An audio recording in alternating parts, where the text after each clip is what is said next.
Hello hi नमस्ते स्वागत छ हाम्रो पूर्वेली किचनमा। आज म आएको छु तपाईँहरूको माझमा मुलाको अचारको रेसिपी लिएर। आज म चाहिँ तपाईँहरूको माझमा मेरै स्टाइलको मुलाको अचार बनाउने तरिका लिएर तपाईँहरूको माझमा आएको छु। अब चाहिँ म मुलालाई चाहिँ काटेर चाहिँ तपाईँहरूको माझमै काटेर चाहिँ देखाउने छु र मलाई चाहिँ यो मुलाको पत्ताको डाक्ला चाहिँ मनपर्छ, त्यही कारण मैले अचारमा हाल्ने गरेको छु। अहिले पनि मैले हालेको छु र अब चाहिँ मुलालाई यसरी काट्ने। मुलालाई यसरी काटिसकेपछि चाहिँ एउटा बोलमा हाल्ने र बोलमा हालेर चाहिँ त्यो माथिबाट 2 चम्चा जति नुन हालिदिने। नुन हालेर नुनमा 15-20 मिनट जति भिजाएर चाहिँ त्यो नुनलाई सरर एकचोटि पखालेर फ्यालिदिने। त्यहाँदेखि चाहिँ सट्ट निचारेर चाहिँ अनि अचार बनाउन थाल्ने। एकदमै सजिलो छ र यो मुलाको अचार चाहिँ खाँदा मिठो पनि हुन्छ र छिट्टो पनि खानु पाउँछ। अब म बनाउनु थाल्छु है त, हेर्नुहोस् त। अब चाहिँ मजाले नुन हालेपछि मोलिदिने। 15 र 20 दिनको बिचमा चाहिँ यो खानुहुन्छ। यो मुलाको अचार चाहिँ एकदमै छिटो हुन्छ है। यसरी बनाएको मुलाको अचार चाहिँ एकदमै छिटो खानु मिल्छ। अब मैले मसलाहरू सबै यहाँ भुट्नलाई रेडी पारेको छु। तोरी र अनि मेथी, सौफ, टिमुरलाई चाहिँ म भुटेर रेडी पार्छु। यो भुटेर रेडी पारिसकेपछि चाहिँ एकछिन सेलाएपछि चाहिँ अनि म खलमा पिन्छु है त।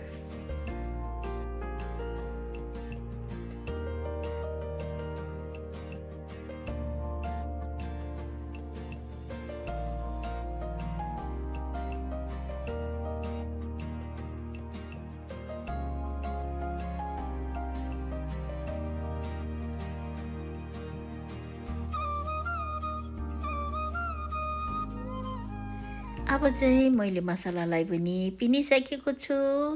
अब मसलालाई पिनिसकेर यहाँ टेबलमाथि राखिसकेको छु। अनि अब चाहिँ फर्स्टमा म अदुवा लसुन कुटेकोलाई नै हालिदिन्छु। त्यसपछि चाहिँ कुटेको मसलालाई हालिदिने। त्यहाँदेखि मैले लिएको छु बेसार, अनि डल्ले खोर्सानीको धुलो, अनि नर्मल ठुलो खोर्सानी र अलिकता नुन पनि लिएको छु। नुन चाहिँ धेरै हाल्नु पर्दैन, अघि नुनमा भिजाएको हुनाले चाहिँ नुन चाहिँ कम्ती राख्ने। अनि त्यसपछि चाहिँ म कागतीको रसलाई पनि हालिदिन्छु।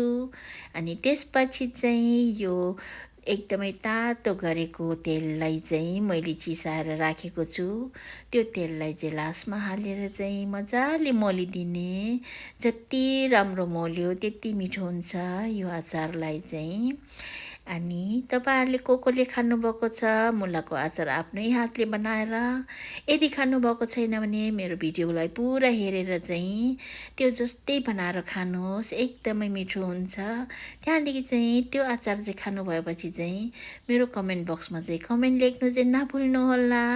अब चाहिँ म बोतलमा हाल्दैछु। यो बोतल चाहिँ एकदमै सफा गरेर धोएर चाहिँ तातो पानीमा मजाले भिजाएर राखेको हो र यसरी राखेको अचार चाहिँ एकदमै राम्रो हुन्छ र एकदमै छिट्टो खानु पाउँछ।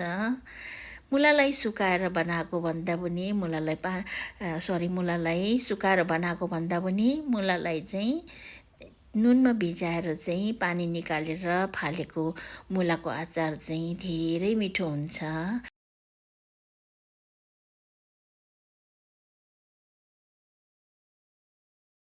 अब चाहिँ मैले मुलालाई बोतलमा हालिसकेको छु। हेर्नुहोस् त, ठिक्क भएको छ एक बोतल।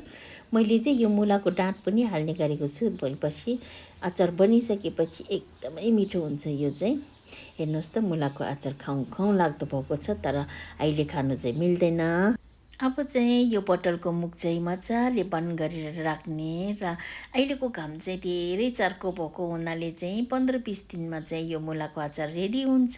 त्यसकारण पनि हो यो जुन चाहिँ मुला सुकाएर नबनाएर नुनमा भिजाएर बनाएको भएकोले चाहिँ छिट्टो खानु मिल्छ र तपाईँहरूले पनि यसरी बनाएर खानुहोस्। अब चाहिँ हाम्रो मुलाको अचार रेडी भइसकेको छ। 20 दिन पुरा भइसकेको छ। हेर्नुहोस् त, हेर्दै खाउँ खाउँ लाग्दो भएको छ। यसरी कोले बनाएर खानुभएको छ कमेन्ट बक्समा चाहिँ कमेन्ट लेख्नु नभुल्नुहोला। तपाईँहरूले पनि पक्कै पनि यसरी बनाएर खानुहुन्छ होला भन्ने आशा लिएर आज मेरो यो रेसिपी चाहिँ तपाईँहरूको माझमा सेयर गर्नु आएको छु। र अब चाहिँ यो मुलाको अचार चाहिँ म तपाईँहरूलाई खोलेर देखाउँछु है। आज यो 20 दिनपछिको मुलाको अचार हो। अब चाहिँ म खोलेर देखाउँछु तपाईँहरूलाई। ल अब चाहिँ हाम्रो मुलाको अचार खोलेर हेरौँ है त। वाउ कस्तो बास्ना आएको। आज म चाहिँ फर्स्ट डे खोल्दैछु तपाईँहरूसँगै।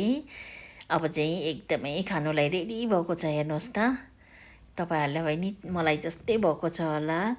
यो रस चाहिँ छानै मिठो हुन्छ।